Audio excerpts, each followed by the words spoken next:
For the Unity Project 1 Sprite Mover. And as you can see, I have my sprite displayed here in the center of the map. And the sprite was created by me. And if I were to go to the code,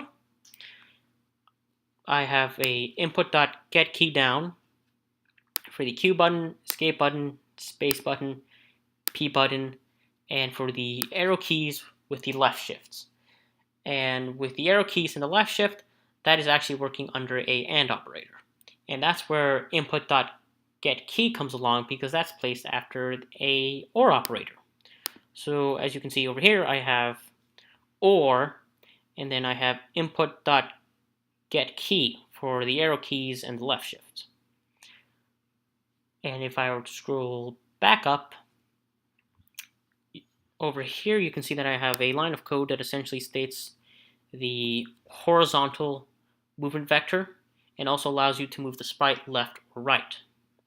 And then this line of code states the vertical movement vector and also allows you to move up or down.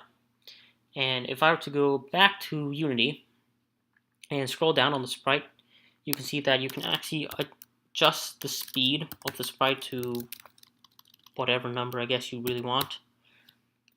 And if I were to go back to the code and scroll back down here where the arrow keys and left shift are, so all this code essentially states that if the left shift and any one of the arrow keys are pressed at the same time, which you are now able to do, it would also make it so you can move one unit left, right, up, or down.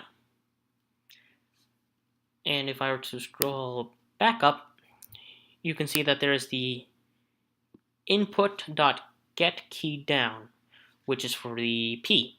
And if you press the P button on your keyboard, it would essentially pause the game. And if you press it again, it would depause the game, if that's a word. And let's see. If you were, scroll up a little more. Over here you have the input.getKeyDown for the Q, which essentially deactivates the game object. It freezes it and makes it so its default speed is at 0, and it really can't be changed whatsoever. Once Q is pressed, it is, I guess, quote unquote, broken, I guess, for the game sprite.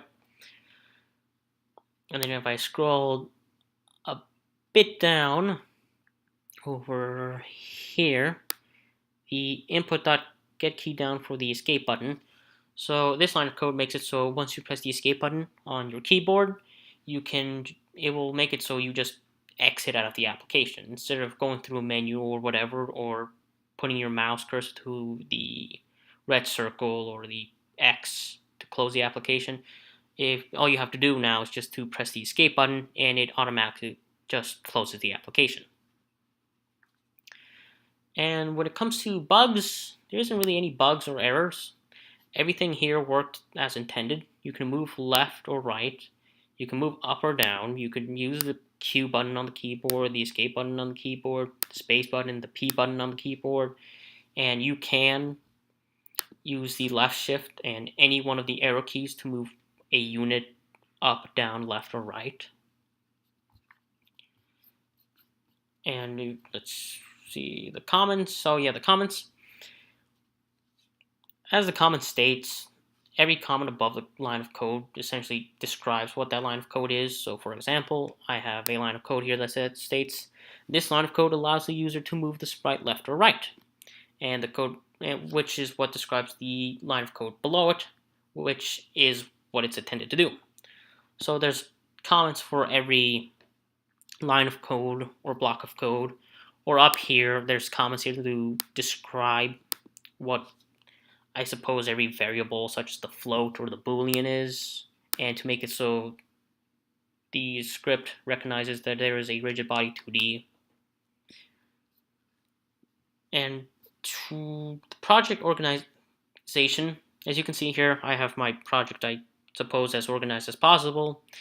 I have a folder for music over here, which actually contains royalty-free music. I have a folder for scenes that actually contains the boundary, and it also contains the star layers, which are star layer 1 and star layer 2. And as I stated, those are under the scenes folder.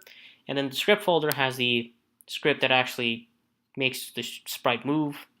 And then the sprite folder has the sprite itself. And if I were to actually display it through an actual application, it would look like this. So as I stated before, music does play, and it is royalty-free music, and I have given credit to the composer under the source tree. So as stated before, you can move up or down through the arrow keys, or W or S. You can move left or right through the arrow keys, or A to go left and D to go right. And if I were to pause the game, it pauses the game.